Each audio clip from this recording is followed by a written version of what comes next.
सभी भाइयों को, दोस्तों को राम राम, राधे राधे, जय श्री कृष्ण। मैं करण कुंतल फिर आपके बीच में हूँ। और साथियों, हम आपको लगातार जाट इतिहास पुस्तक, जिसके लेखक हैं ठाकुर देसराज जगीना फ्रॉम भरतपुर, पढ़ करके सुना रहे हैं। और अभी तक वीडियो के 8 भाग आप देख चुके हैं। ये 9वां भाग आप देख रहे हैं और इस भाग में चर्चा करेंगे रामायण कालीन स्थिति पर।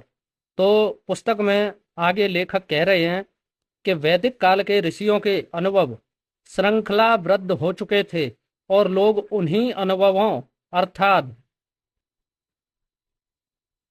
वाक्यों पर चलना अपना कर्तव्य समझते थे। ईश्वर प्राप्ति के लिए यज्ञों के अलावा योग और एक नया साधन सामने आ चुका था। आश्रमों में पाबंदी पूर्णतया की जाती थी। राजा लोग भी चौथेपन में तप करने के लिए चले जाते थे। सत्य बोलना सबसे बड़ा धर्म समझा जाता था।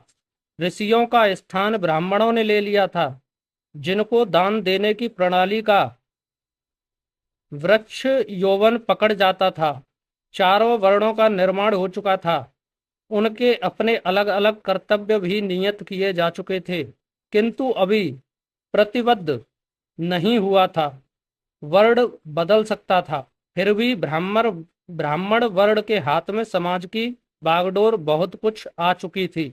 यानी कि ये रामायण कालीन स्थिति बताई है। जो 4 वर्णों के बारे में हमारे यहाँ पे भ्रम फैलाए जाते हैं कि वर्ण जन्म से संबंधित है, यहाँ पे ये स्पष्ट हो जाता है कि वर्ण हमारे यहाँ वैदिक काल में जन्म से संबंधित नहीं था, कर्म से संबंधित था और वर्ण को बदला जा सकता था।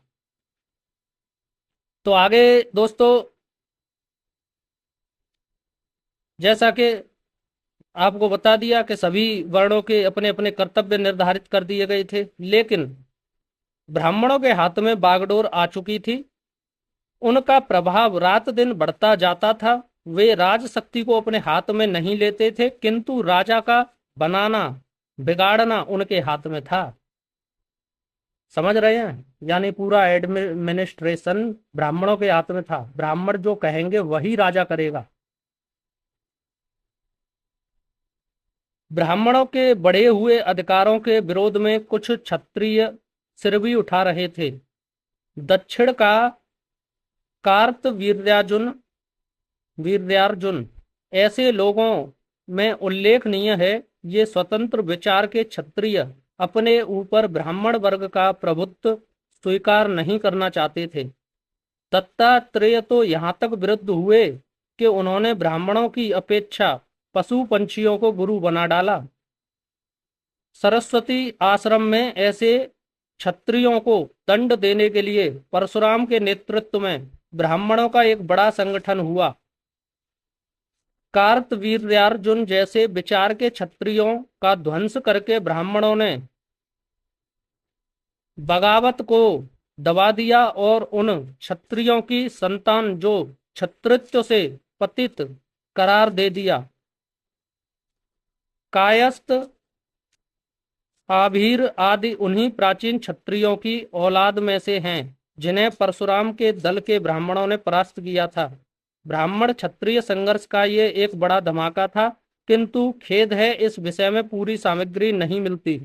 यानी कि ये भी एक झूठी बात फैलाई गई कि क्षत्रियों का 21 बार संहार किया था परशुराम जी ने, जबकि हम आपको बार बार शुरू से अपनी वीडियोज में बता रहे हैं कि क्षत्रियों का नहीं, संपूर्ण क्षत्रियों का नहीं किया था। अब जैसा कि इसमें बताया है कि कुछ ऐसे क्षत्रिय थे जो ब्राह्मणों की दासता स्वीकार नहीं करना चाहते थे, तो उन क्षत्रियों को परशुराम जी के द्वारा प्रताड़ित किया गया।